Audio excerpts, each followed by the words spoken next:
So guys अब हमारी news का पिटारा खुलने वाला हो एंड वहाँ सीएम पंक के रिटर्न का जिक्र ना हो। ऐसा तो आजकल नामुमकिन होता जा रहा है यार, क्योंकि हाल ही में अभी मंडे नाइट रॉ ने नॉट वंस नॉट ट्वाइस बल्कि 3 बार सीएम पंक को शूट कर दिया।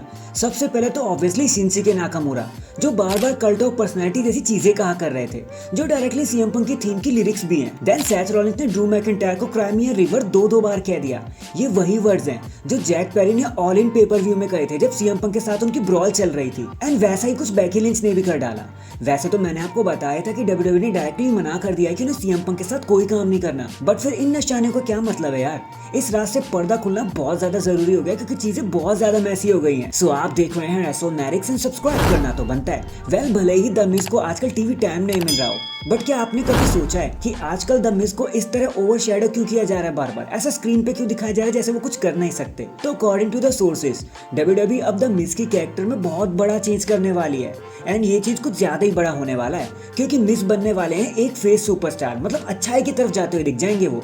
और अगर ऐसा होता है तो डब्ल्यूडब्ल्यूई ने आगे ये भी प्लान किया है कि द मिज को DIY के साथ ऐड कर दिया जाए ताकि इनकी जोड़ी थोड़ी सी डायनामिक लग सके। एंड देन एक डिफरेंट टाइप का title run DIY and the Miz दोनों को ही दिया जाएगा। वैसे सुनने में तो ये काफी हार्ड हिटिंग लग रहा है यार, लेकिन आगे देखते हैं कि द मिज के लिए चीजें कैसी रहने वाली हैं। बस ऐसी तो बिल्कुल ना रहे जैसी आजकल चल रही है। नेक्स्ट शेमस भले ही शोल्डर इंजरी के चलते रिंग से बाहर हो गए हो, लेकिन सोशल मीडिया की दुनिया से वो इतने बाहर तो नहीं है, बिकॉज हाल ही में उन्होंने अपने एक्स अकाउंट पर इस खूबसूरत पिक्चर को अपलोड किया, पोस्ट किया। ऑफ कोर्स ये उनकी वेडिंग फोटो है, बाकी ज्यादा कुछ यहाँ पे बताने के लिए है नहीं। उनकी तरफ से एक जेस्चर आया था तो मैंने सोचा आप सबके साथ शेयर कर दूं। सुपरस्टार्स की कुछ इस तरीके की पिक्चर आती है ना तो मैं बहुत एक्साइटेड हो जाता हूँ यार। एक अलग ही ऑरा उनका देखने को मिलता है। आपको ये देखकर कैसा लगा कमेंट करके बताना जरूर। नेक्स्ट अब क्योंकि रेंडी ऑर्टन वापस आ रहे हैं तो उनके लिए अपोनेंट की लिस्ट बनना शुरू हो गई है। सो रूमर्स के मुताबिक सिर्फ 2 ही बड़े नाम ऐसे जो रेंडी ऑर्टन का शिकार बन सकते हैं आगे। सबसे पहले तो ऑब्वियसली कोडी रोड्स, जिनके साथ उनका मामला अगर शुरू हो गया ना तो वो चांद तक जाने वाला है।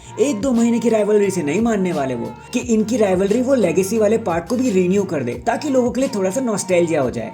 एंड सेकंड अपोनेंट है सीधा रोमन रेंस, क्योंकि डब्ल्यूडब्ल्यूई यार चाह रही है, अब वो प्लान कर रही है कि जो पिछले साल उन्होंने प्लान किया था ना रेंडी ऑर्टन और रोमन रेंस का मैच, अब उसे इम्प्लीमेंट भी कर दिया जाए। लेकिन स्टिल ये खुद रेंडी ऑर्टन पर भी डिपेंड करता है कि वो किसे आते वक्त फेस करना चाहते हैं, क्योंकि क्रिएटिव कंट्रोल रेंडी ऑर्टन के पास बहुत सारा है। अब it is up to Randy Orton कि वो पहले किसे फेस करेंगे, ये देखना तो एक्साइटेड रहेगा। नेक्स्ट बुली रे, जिन्हें आप बबारे डेडली के नाम से भी जानते होंगे, उन्होंने अभी एक अमेजिंग बात को कह दिया।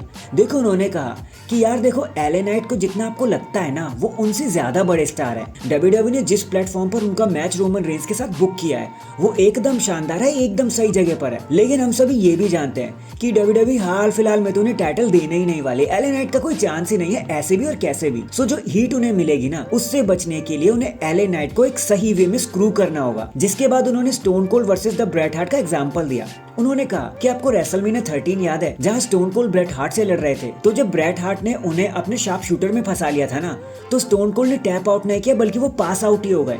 हालांकि स्टोन कोल्ड उस मैच को तो हार गए, लेकिन उस मैच ने ऑस्टिन को रातों रात स्टार बना दिया, ये तो आप जानते ही हो। एंड ऐसा ही कुछ डब्ल्यूडब्ल्यूई को करना चाहिए अगर एले नाइट को रोमन रेंस के सामने रख रहे हैं तो।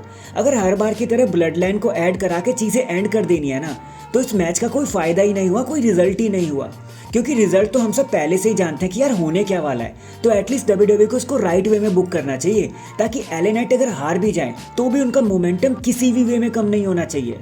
और यार सच बताऊं तो मैं भी कहीं ना कहीं उनकी बात पर हामी भरता हूं, क्योंकि एज वी ऑल नो कि एले नाइट जीतने तो नहीं वाले, तो डब्ल्यूडब्ल्यूई को उनका मोमेंटम बचा के रखना चाहिए रेसलमेनिया तक के लिए, या फिर एटलीस्ट रॉयल रंबल के लिए तो बचा ही ले। बाकी अब डब्ल्यूडब्ल्यूई पे डिपेंड करता है कि वो इसे स्क्वाश ना कर दे। In the end WWE hall of famer Teddy Long ने मैड मैक डेविस को इंटरव्यू देते हुए एक बड़ी ही मजेदार बात बता दी बैक स्टेज की। उन्होंने कहा कि यार कितने लोग ऐसे हो सकते हैं जो ये कह सकते हैं कि वो पॉप स्टार स्नूप डॉग के साथ स्मोक किया उन्होंने। ऑफ कोर्स ना के बराबर लोग होंगे।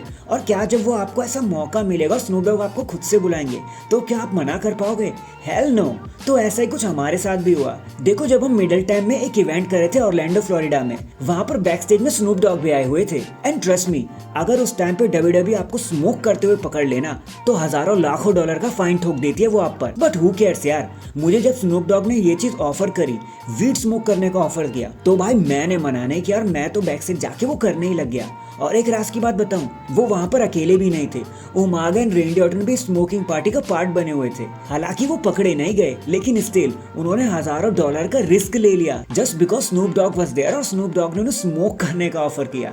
आई मीन वाओ यार, ये रेसलिंग यूनिवर्स में क्या क्या होता रहता है। So that is it guys, आज के लिए तो बस इतना ही। ये रेंडी Orton, Umaga and Snoop Dogg की कम्युनिटी के बारे में आपको क्या कहना है, कमेंट करके जरूर बताना। एंड चैनल पर नया है तो चैनल को जल्दी से लाइक एंड सब्सक्राइब कर दो। बाकी मैं मिलता हूँ आपसे किसी और अपडेट के साथ, तब तक के लिए अपना ख्याल रखें और खुश रहें।